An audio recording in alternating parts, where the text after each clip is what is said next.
I'd like to ask you if you could give me some feedback with a notion that I've developed about what happens in the psyche when a person comes to public attention. What I think may happen is that, well, we all have a real self, a true self inside of ourselves, the self that we feel we are when we're quiet, when we're truly grounded. As we grow, everybody develops another self, a sort of false self, the self that is expected to behave well even when we don't feel like it. Everybody has this. Now, I think what happens when a person comes to public attention is that an even further, a more complex part of the self emerges beyond the true self and that social false self, which is a sort of idealized self, the famous self. I call it the objectified self. There's a visual image that goes along with it, the one we see in the movies.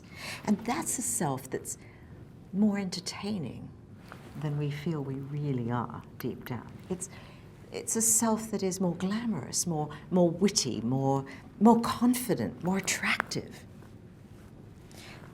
And the problem is, of course, that the true self doesn't really feel it can match up to that famous self, that image. And even worse, a relationship begins to develop between the true self and the objectified self, perhaps one of envy, because that famous self, that objectified self, is being prioritized. That's the one everyone gravitates. That's who everyone wants you to be. What are your thoughts about that? Doctor, at the risk of sounding patronizing, you're brilliant. Please accept that as an absolute, truthful compliment. What you just described, who was that Vladimir Nabokov quote again? The Nabokov quote is, "A stranger caught in a snapshot of myself." It's from Lolita.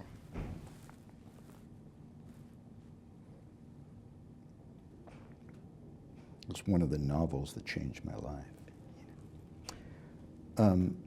Everything you just said is right on. It's brilliant. It's completely accurate from my point of view. And just slightly different and far more enlightened than a perception that I've been carrying around for the 30 years or so that I've been doing celebritydom. I was going on the assumption, until this moment, that what the celebrity does is fulfill a place in the self of the observer that the observer or fan feels is missing. I think that happens as well. But you've taken it to a higher level.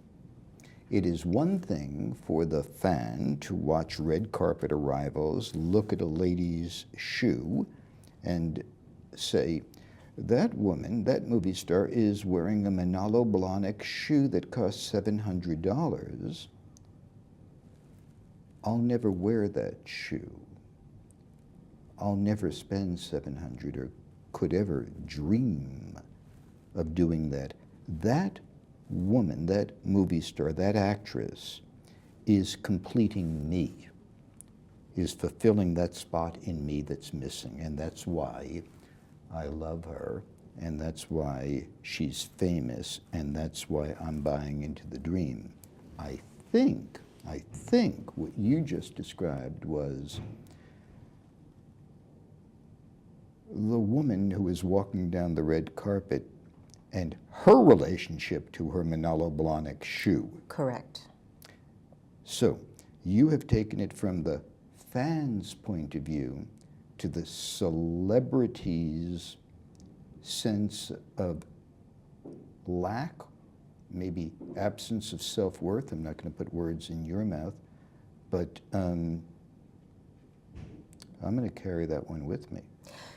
One of the most complex things and the most difficult things I think that happens is that when a famous person is in a relationship, spouse, partner, or with children, or even with friends, that it becomes a triangular relationship because, let's take a spouse, might be relating both to the objectified self, to the famous part of the self, and also to the true self. And it's an uneasy relationship. Likewise, children, friends. And the celebrity would, at least unconsciously, have a sense that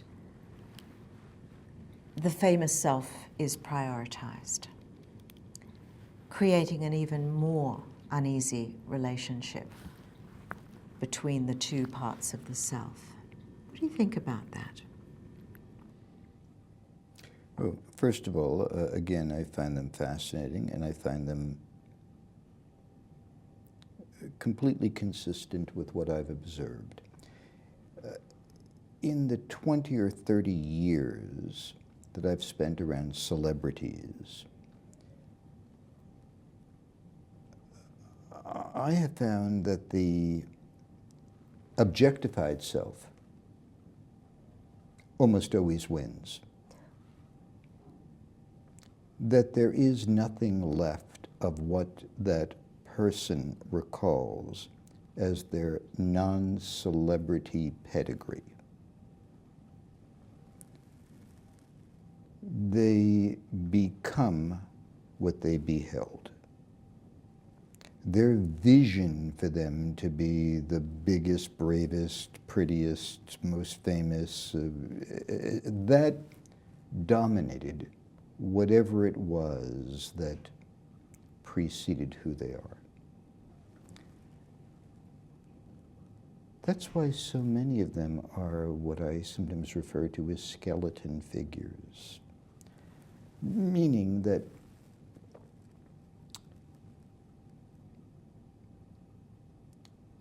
you can meet somebody personally who you have felt was so heroic, moving, inspirational in the movies and music, whatever it might be, and you're in a room with them and they can't speak with you. There's nothing left. All of it went out through a very tiny aperture. That was the music, that was the concert, that was the 90 minutes that I gave you. Those were the songs that I thought about, dreamed about, wrote, sang, touched you. I just gave it all away. And now you're sitting in my dressing room and asking me a question. I don't know. I don't know where it came from. I don't know how it got there. Glad it touched you, but I have nothing more to say about that. Marlon Brando never talked about acting. Said to be a great actor, you just to be a great liar. In one of the biographies I read about him, outside of his appreciation of some of his early days in movies, it all became meaningless.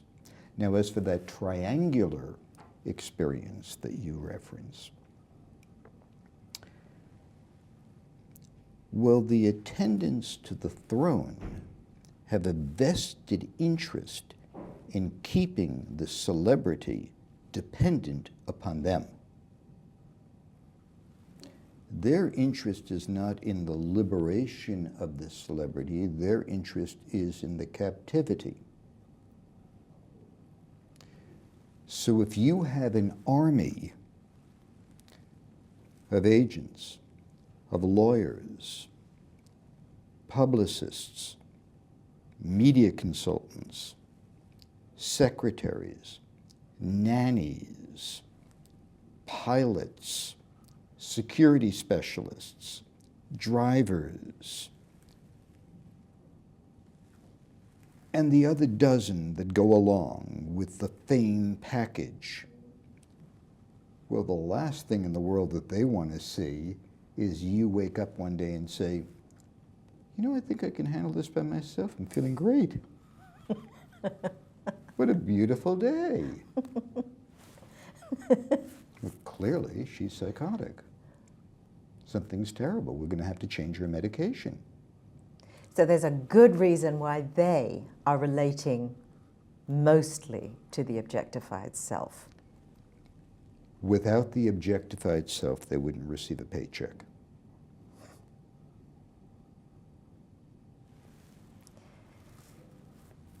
You spoke about the fan and how feelings that the fan has when, you know, observing a celebrity are important in a number of ways.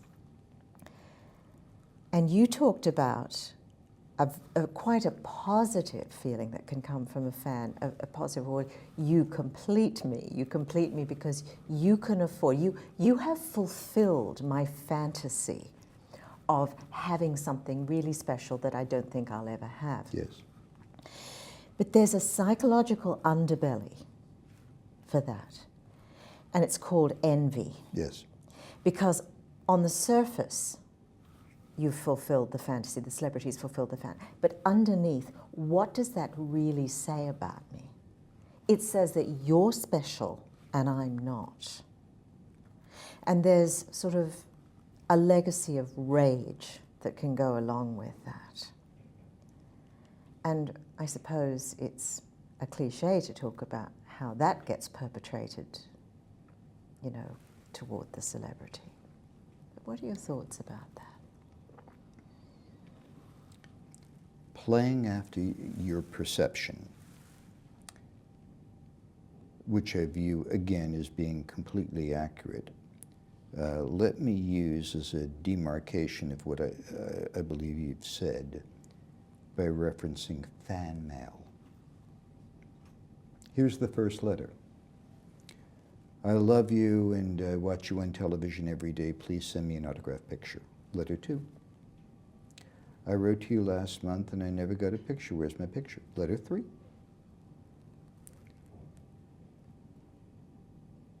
Who do you think you are? I told you how much I loved you and I watch you all the time and you didn't even have the time to send me an autographed picture?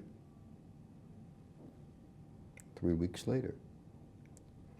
I no longer believe you. I think you're a phony.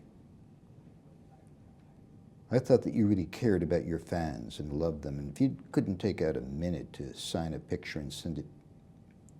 Next letter. I hate you. I've burned all of the pictures that I had on my wall in my bedroom of you. Next letter. It's been 3 months since I wrote for that photograph. And I read in the paper today that you're coming to my town. You're going to be at a premiere. And I know where you'll be, and I know when you'll be there. And I'm going to be there too. And the final letter. I hate you and want to hurt you. Yes, in the beginning it could be the celebrity completing the desires of the fan. But when envy moves up the karmic wheel, it turns into disgust, resentment, sometimes hatred, or worse. That goes back to my basic premise that fame is a fickle lover, that you cannot, if I'm counseling a public figure or a celebrity, I'm going to say to them, be really cool and be really sweet and be really gentle and really nice, because when it turns, it ain't coming back. But usually by then, the celebrity believes in their own myth that's been perpetrated by others, believed by many. and they have forgotten who they were. Well, there we go. That's another way of saying they have come to fully identify with the objectified self. They've lost connection with the true self. The objectified self, your term, and a profound one, is so seductive. Yes. That once you have evolved into that state where you are the king of the world, well, who can take that crown off your head?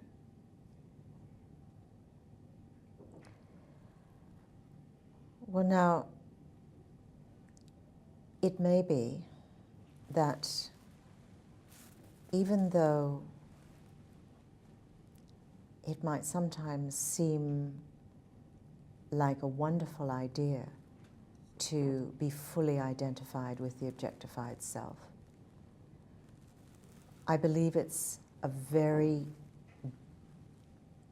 deeply uncomfortable experience for the psyche, in fact. That underneath the unconscious material, there is a very strong sense of dis-ease in that state, and an understanding that it can't last forever and that there's a big problem. And my hypothesis is that at that point, there may be attempts to be self-destructive or to destroy the fame in order to get back to the true self. That in a sense that the power of the true self, the actual survival instincts of the psyche are really going to say, look, you've got to give up this nonsense. I don't care how you do it. And unconsciously it might be through doing something antisocial, substance abuse, I don't know what it might be. I'm sure you'd have plenty of examples. And we can look at this and say, oh, that's their acting out. But in fact, it might be actually quite an attempt to move back into health, mightn't it? I mean, it might actually be an attempt, a grasping for psychological integrity. A strange way to go about it, perhaps. But A grasping for psychological integrity. to get back to the true self, because there is an understanding underneath that I'm not really the objectified self. That is created. At some level, there is an understanding of that. I mean, unless the person has become truly psychotic. Yeah.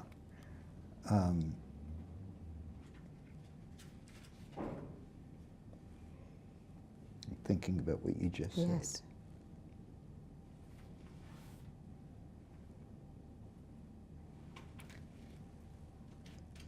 Doctor, do you feel that it is a conscious decision, a conscious choice, and you do not feel it's No. I'm talking about, because sometimes we act in a certain way, not for conscious reasons, for unconscious reasons, that way beneath the level of conscious thought. I mean, because consciously, you just want to hang on to that objectified self. Then we're in total agreement. Yeah. For a moment, I thought that you were hypothesizing that the celebrity has this epiphanous moment and engages in acts of self-destruction. They're too far gone for that. Gone. Too far gone. Got it. They're totally in the thrall of the objectified self. But unconsciously, there is, I mean, I'm not really asking you to comment on that because, it's difficult for anybody to grasp the unconscious material. I mean, I'm just saying that probably there are unconscious processes at work, which is why many celebrities begin to self-destruct at a certain point. And I would hypothesize that is actually a bid for psychological integrity, that at some level, unconscious processes are working to try to gain a bit more unity, a bit more return to the true self. The true self, in a sense, is going, you know what? This is just a big lark, and it's going to come crashing down one day. And because deep down they do have a sense it's all going to end one day. Some of them even verbalize it, no matter how famous they are. Many of them think they're frauds, right? Deep down they've got this deep sense. I'm really a fraud. People don't know. I'm really not that guy. Going to keep this hustle going as long as I can. Buy 4 more houses in Malibu, and then I'll get out before they catch on. Yeah. You didn't ask for a reaction, so I'm just going to nod my head and say, yup. No, I'd love to know if you could expand on that in any way. No, I can't, because you have. And I'm in complete agreement with that observation, which I consider to be brilliant. What styles of self-destruction have you seen? You name it, and I've seen it. The ones that we see most frequently in Hollywood, California, behind me. Sadly, seems to be substance abuse. I think I see that one played out more than most. Too much drink, too much pills, too much chemicals, prescription and non-prescription drugs, recreational pharmaceuticals, whatever gets you high. That one seems to be the big one, because that's the easiest. The easiest is just swallow a pill. I've also seen it with people who engage in physical violence, throwing a punch. I've seen it with people making threats. I've seen it with people taking risks in personal behavior. Well, that's interesting because when it comes to risk-taking, it could be, I mean, psychologists often think that severe risk-taking is a sign of passive suicidality. In other words, a person would probably welcome ending his life, but isn't going to actively pursue that. So instead, the unconscious mind, at least, is leading him to tempt fate. Ending the pain without taking responsibility for it. If somebody commits suicide, are they ending the pain and not taking responsibility for it? I mean, wouldn't they presume that after their body is discovered, people are going to say that person made a conscious decision and therefore they're responsible for what they did? Yes, that's what suicide is. It's taking responsibility. It's saying, I'm going to kill myself and going and doing it. But many people can't contemplating taking that step. So their unconscious motivations will be suicide, but they'll go about it in a different way. They'll take enormous risks on a ski mountain or get behind the wheel of a Ferrari and drive 100 miles per hour on the Hollywood freeway when there's stoned or something. Exactly. Yeah. I think all So of instead of active suicide, that's another way of putting it, instead of it being active suicide, it's passive suicide. Got it. In other words, pushing the envelope, taking a chance. I know I can get home. You don't have to drive. I don't need a taxi cab. Everything is just fine. That kind of thing is what you're talking about, right? Well, if substance abuse is involved, then of course it may simply be that they're making, just decisions based on very, very poor information. Made So under that would the not be influence. passive. Well, it might be because it might be that they're drinking deliberately to remove their responsibility from. But you could be in a sober mind, to all intents and purposes, and deciding to drive very, very fast on a freeway, or take an enormous risk while you're skiing. Or my question's really about depression, mood disorders, anxiety. Have you seen much of that? Yes. I have ridden home in limousines with celebrities who were nominated for some kind of an award at some kind of nationally televised ceremony and lost. Now, on the way to the award show, when we were doing the media consultation about hair and makeup and dress and entrance upon the red carpet, sound bites, the look when the camera splits into 4 or 5 or 6 different nominees or candidates, the campaign that led up to that person winning the prize that would change their life, put them over the top, put them in that stellar location enjoyed by just a handful.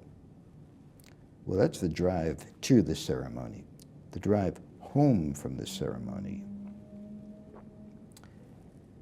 Of course, on the way out, you say it's just grand to have been nominated. It was just an honor to have been here. And that other person did such a magnificent job. That's the happy face. Then you get into the car. And I've seen depression, I've seen rage, I've seen anger, and I've looked at the person and said, look, I kind of understand how you feel, kind of. I wasn't nominated, you were, didn't win. There are going to be lots of opportunities in the future. And in fact, there was something to be said about the fact that you were nominated, you know? So, can we take this a notch higher as opposed to a notch? And I never could sell that. I never could sell that. Gosh, what a shock. Kind of expected that, didn't you? Timothy Leary, do you know him? I know who he is. Dr. Timothy Leary once said, if you take an upper person, he was making a reference, I think, in a drug sense, that if you take an upper person and lock them in the same room with a downer person for 3 days, the downer person will always bring the upper person down to their own level. It never works in reverse. You cannot elevate people. That's what gravity is all about. You're going to have to hang out in limousines with winners.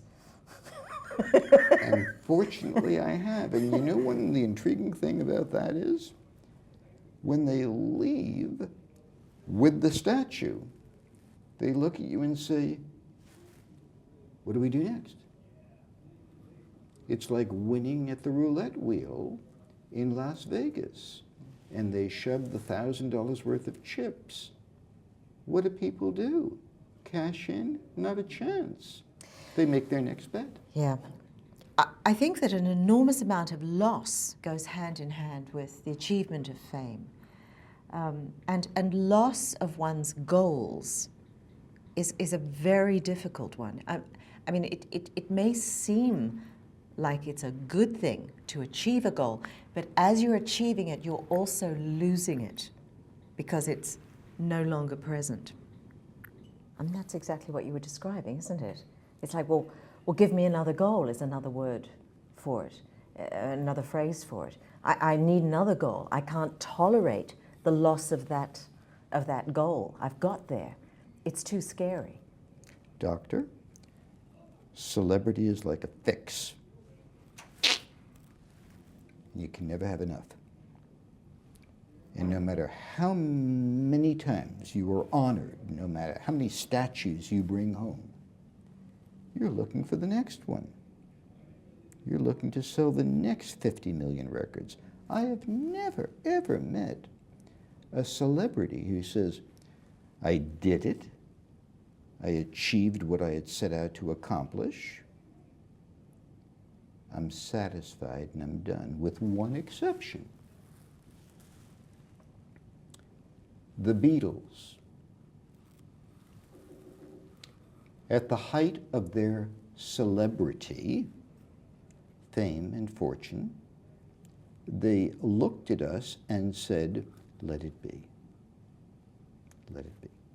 They did not wait for their audience to tire of them. And in conversations I've had with members of that group,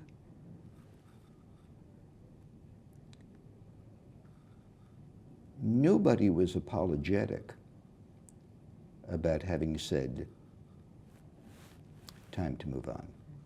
With the exception of the Beatles, I cannot point to a single celebrity who did not say, let's see if we can push this a little further down the road. Just my experience. Because there are some celebrities who come to public attention with a pre-existing condition of, I don't know, some kind of psychological challenge. And everybody is an individual, but I suspect it's more difficult for some people than for others. What could you tell me about anybody perhaps that you've come across or read about or know about who might have a particular challenge when it comes to handling celebrity?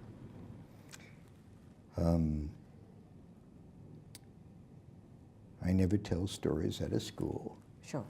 So I don't reference individuals.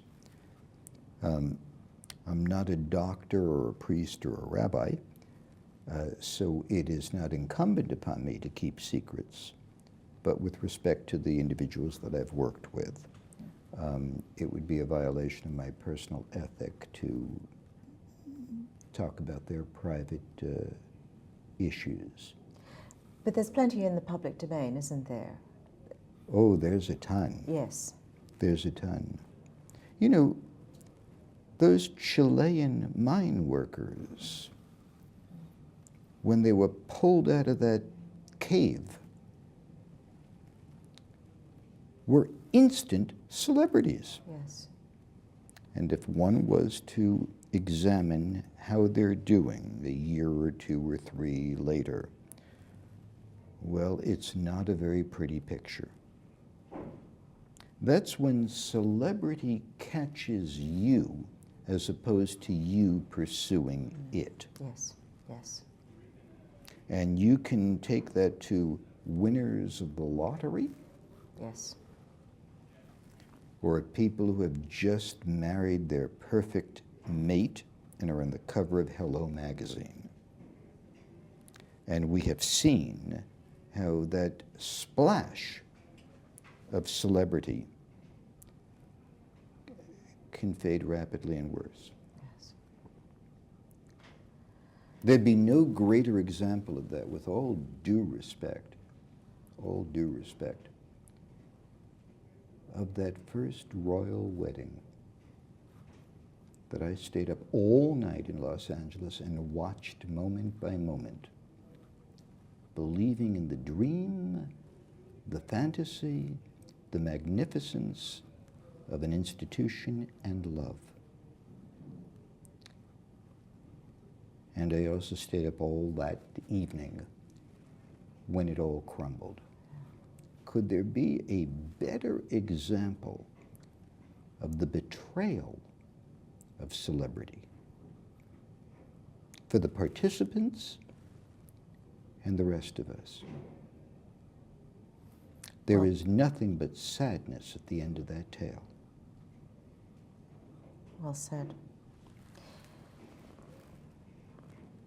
I've sort of hypothesized about a shape to fame. You know, first of all, that in a sense it can be characterized as a roller coaster ride. That it starts out, you know, with a slow and steady rise. It may not be all the way up. It'll have some ups and downs, but there's a hopefulness. There's an excitement. There's a joie de vivre about taking off and having those goals. And it, it chugs up and up and down until it reaches this sort of pinnacle of wherever that person is going to, whatever their greatest height is going to be. But there is that's really the first danger point, because at that point, that sort of realization that you've achieved everything you set out to achieve, and possibly even more, comes the terrible realization that you're going to have to maintain it. Oh. Ooh. Why do you think they need to maintain that fame? What are your thoughts about the shape of fame?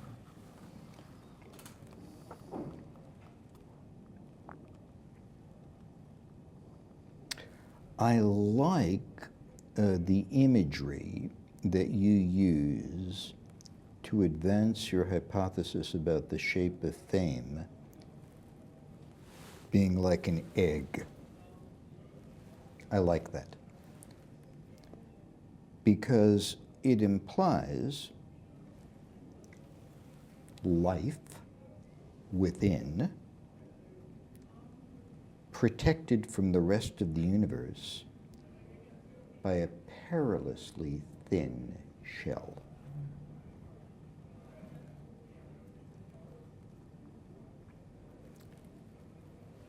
I like your concept about maintenance, although I think I have a slightly different viewpoint. Tell me. Maybe not. Not putting words in your mouth, I'm asking you, if I may.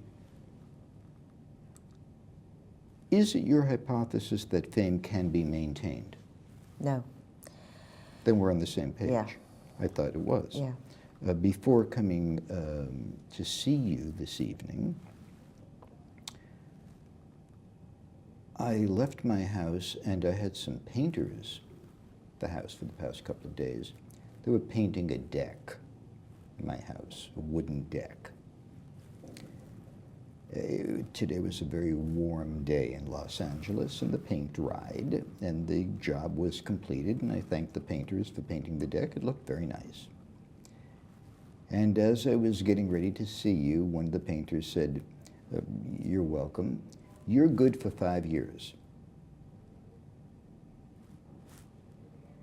And I said, "I'm good for 5 years?" He says, "Well, I don't mean you. I mean the deck. You know, we painted it, and for 5 years there'll be no peeling or anything like that.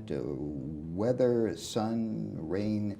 That deck is going to look just that pretty for the next 5 years." I wrote the check and I got into the car to visit with you. As I was driving here, I was thinking to myself, is that it? I was engaging in active maintenance. I wanted to maintain the wood deck. Hadn't thought about how long I wanted to maintain it for. Maybe not my entire life or the lifetime of the house. But could you give me a little bit more than 60 months? Fame. It's maintenance. I've seen people spend millions and millions of dollars in an attempt to maintain fame. I've seen people try to reconstruct and revamp their image, repackage their resume, put on a brand new suit of clothes, and come out there as the newly evolved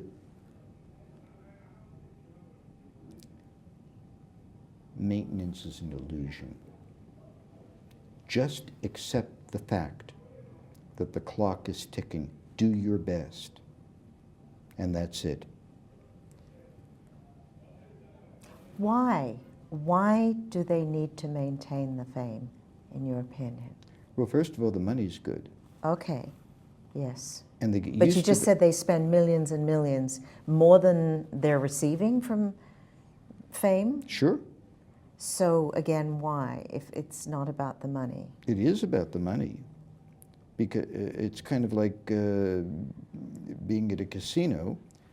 You're losing at the card table. You go to the casino cage to ask for more credit. I see. Because you believe if you have a little bit more money to work with, that next hand is going to be the big win. You spend more to... I see. But beyond financial or material rewards, what is your hunch about why it's so vital to maintain fame? Why can't they just let it go? If that's the way things are, if that's the way the cookie's crumbling, why can't they just let it happen? Doctor, it has been my experience that the single motivating factor behind people wanting fame is the money that comes with it. That's why we used to use the phrase fame and fortune, fame and fortune. Now we've kind of dropped that second word. They want to be rich and famous in that order. And if you remove the economic factor, they feel that they have failed in the secondary situation. They might sing as good, but if the promoter said, we only sold 10,000 tickets at a 15,000 seat venue, so we're going to pay you less, but in the mind of the superstar, I'm still singing beautifully. Where have they all gone? What happened? I filled this place 6 times every time I passed through Brisbane. No, I do not think that any conversation about fame is valid without the fortune component being part of it. I agree, but my take on it is that the fortune part of it is more a representation of something else. Because I do think, just as a psychologist, that people have much deeper motivations. The money that they're making is a measure for their fame in a society where money is important. So it's a yardstick, if you like, for their level of fame. Because how else are you going to measure it? Are you going to measure it in front covers, or, I mean, that's an interesting question, isn't it? How do you actually measure your level of fame? Is it how you feel? Because that could be very subjective. Certainly not objective. You've probably come across lots of celebrities who will say, you know, nobody's recognizing me, and it's not true. People are. They're just being cool. They're not coming up, and you know, that's. No, I think that in a person's family of origin, in sort of, you know, there are deep psychological forces that mean it could be something like they have a deep sense of unworthiness that becomes assuaged through their fame, that then of course is measured by how much money they're earning. It could be that they were in a family where it never seemed that there was enough love to go around. Maybe an older brother or a younger sister was getting your share as you perceived it, and so there's a desire for more attention. So there's a notion that as if you come to public attention, you will receive all the love you ever wanted. Yes. I mean, all kinds of these underlying forces. Would you sort of agree with that? I completely agree. I completely agree. And coming at it as you do from a psychologist's point of view, that's a completely workable modality. I guess I've been on the front lines. Yes. And frankly, feel a little impotent in this conversation in the sense that I have not spent the amount of time that you have in exploring the psychological motivation behind Sure. fame. That's not what I was hired for. Sure. And I ain't no doctor. So my role was different.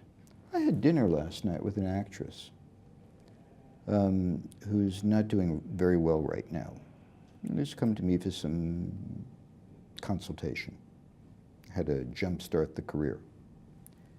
And during the course of the conversation, she said to me, I want you to understand that I've been on the cover of more than 150 magazines.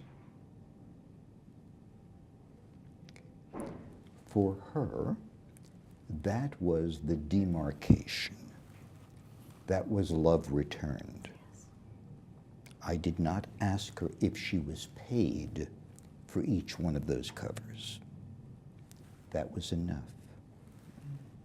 It was validation. It was validation because that meant 150 photographers took the time, and magazines sent out people to do her hair and makeup, and clothing designers wanted her to wear this outfit, and people bought the magazine and they wrote her letters, and she would walk through the airport and there would be that worked for her. She existed. She existed. But here was my problem, and I tried to communicate it to her. Those pictures, those covers, in a year or 2 or 5, not much longer, will become part of your scrapbook. You can show it to your children. You can laminate them and hang them on the wall. Now let's talk about how you're going to pay your bills. So this business of what it takes to validate celebrity, to make fame tangible,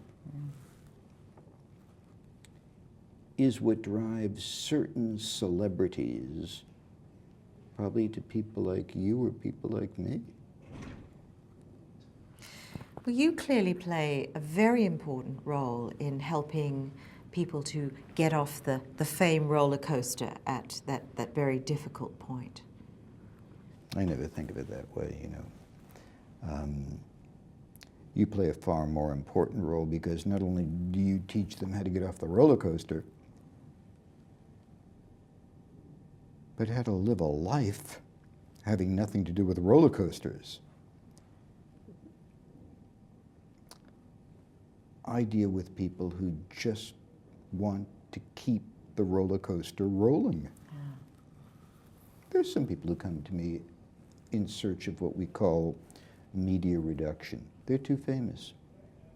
Everybody knows who they are, and that means that there's going to be a faster burnout factor.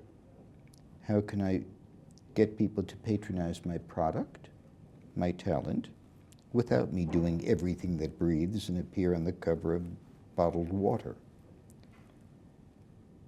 But it seems like a kind of minuscule problem in the nature of all of this. We're not dealing with happy people, Doctor. You know that. You've met them. You've spoken with them. Are you saying the majority of famous people you know are not happy? The majority of famous people I know are miserable.